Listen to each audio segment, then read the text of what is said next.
Hello दोस्तों, welcome to my YouTube channel doctor Rakesh Kumar Gupta.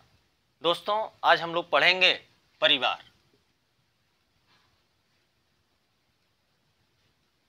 यौन व्यवहार को नियंत्रित करने के लिए और बच्चों को सुरक्षा और सामाजिक शिक्षा प्रदान करने की मानवीय आवश्यकताओं के लिए ही परिवार का सृजन हुआ। और परिवार सभी सामाजिक समूहों में सबसे अधिक महत्वपूर्ण और व्यापक समूह है। और परिवार रूपी समूह के अभाव में हम समाज की कल्पना नहीं कर सकते हैं।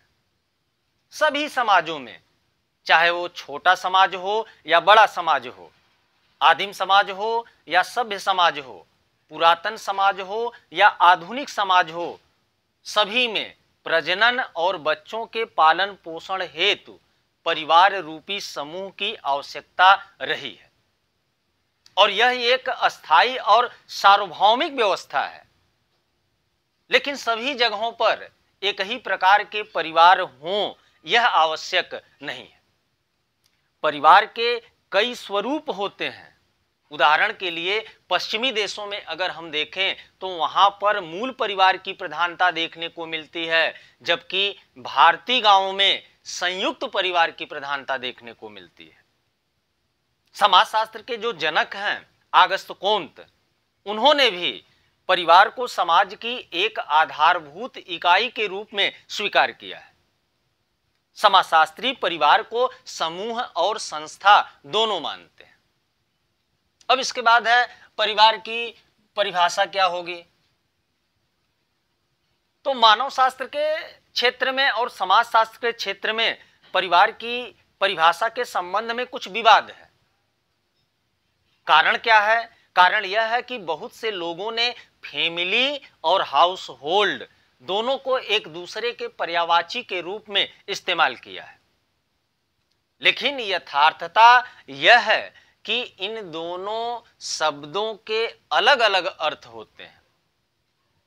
परिवार कहने से हमेशा नातेदारी का बोध होता है, जबकि हाउस होल्ड के साथ ऐसी बात देखने को नहीं मिलती है।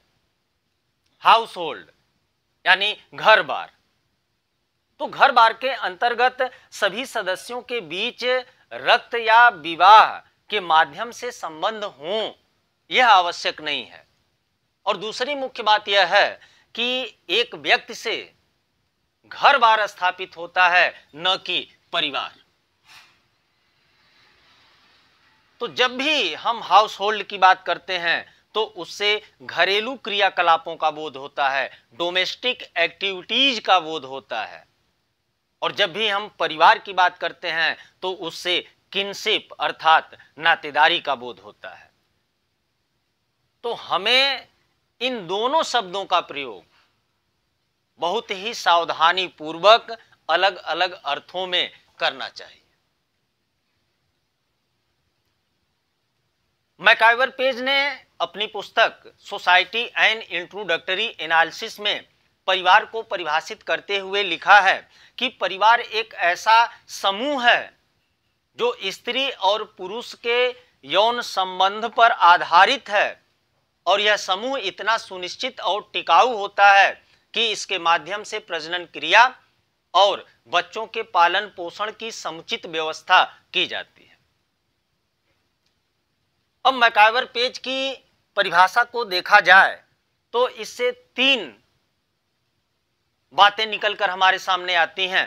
पहला, परिवार की संरचना निश्चित और अपेक्षाकृत टिकाऊ होता है। इसका तात्पर्य यह है कि परिवार की संरचना में परिवर्तन आसानी से नहीं होता है। समाज में जितने भी समूह पाए जाते हैं, उन सभी समूहों में अगर हम देखें तो परिवार रूपी समूह जो है वह सबसे अधिक अस्थायी होता है। परिवार का आकार चाहे जितना बड़ा हो या परिवार का आकार चाहे जितना छोटा हो, जिन लोगों के मिलने से परिवार बनता है वह मोटे तौर पर प्रत्येक समाज में एक ही होता है। दूसरा है प्रजनन का कार्य। प्रजनन का कार्य परिवार के अंदर ही होता है, लेकिन आज के समय में यौन इच्छा की पूर्ति घर के बाहर या परिवार के बाहर वेश्यावृत्ति से भी हो सकती है। उसी तरह से प्रजनन विवाह के बिना भी होता है, और यह बात जो है पाश्चात्य देशों के साथ विशेष तौर पर लागू होती है। वहां पर प्री मैरिटल सेक्स रिलेशनशिप एवं प्री मैरिटल फर्टिलिटी के अनगिनत उदाहरण देखने को मिलते हैं, लेकिन सामाजिक मान्यताओं के अनुसार आज भी यौन संबंध और शिशु का जन्म परिवार के अंदर ही संस्थागत है। तीसरा है, परिवार का सबसे महत्वपूर्ण कार्य बच्चों का लालन पालन है। परिवार मानव जीवन की प्राथमिक पाठशाला है। जब बच्चा इस दुनिया में आता है तो उसे पाल पोसकर बड़ा करना और उसको सामाजिक प्राणी बनाने का कार्य कौन करता है? परिवार करता है। और इस तथ्य पर C.H. कूले ने भी बल दिया है। मैकाइवर पेज की परिभाषा को अगर हम देखें तो मैकाइवर पेज ने अपनी परिभाषा में कहीं भी परिवार के आकार की बात नहीं करते हैं। ये कोई दोष भी नहीं है। परिवार का आकार निश्चित करना वास्तव में एक दुरूह कार्य है। किसी परिवार में कम से कम 2 व्यक्ति हो सकते हैं, तो किसी परिवार में 100 से अधिक व्यक्ति भी हो सकते हैं। चूंकि परिवार का कोई एक निश्चित आकार नहीं हो सकता है, इसीलिए समाजशास्त्री साधारणतया परिवार के आकार की बात नहीं करते हैं। हाँ, इतना अवश्य है कि परिवार में कम से कम 2 व्यक्तियों का होना अत्यंत आवश्यक है, और इन 2 व्यक्तियों से हमारा तात्पर्य पति और पत्नी से है। एक व्यक्ति के आधार पर परिवार की कल्पना हम नहीं कर सकते हैं।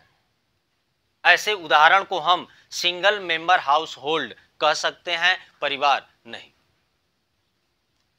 अब इसके बाद है कि अगर किसी परिवार में पति मर जाता है और सिर्फ एक महिला और उसके बच्चे शेष हों, या पत्नी मर जाती है और पुरुष स्वयं और उसके बच्चे शेष हों, तो क्या उसे हम परिवार कहेंगे?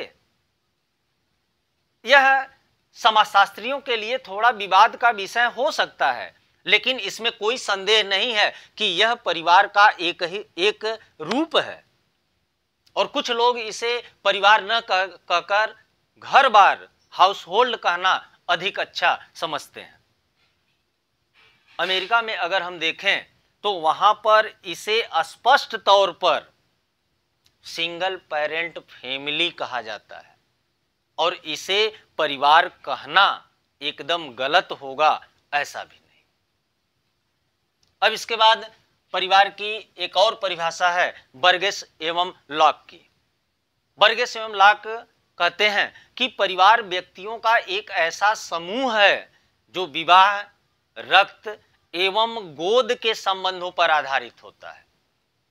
यह समूह एक गृहस्थी का निर्माण करता है जिसके अंतर्गत परिवार के सदस्यगण पति पत्नी, माता पिता, भाई बहन इत्यादि विभिन्न भूमिकाएं अदा करते हुए एक दूसरे से अंतःक्रिया करते हैं और अपनी भावनाओं और विचारों का आदान प्रदान करते हैं, और इस तरह से परिवार के लिए एक सामान्य संस्कृति का निर्माण करते हैं। अब इसके बाद है परिवार की विशेषताएं। तो पहली विशेषता है सर्वव्यापकता।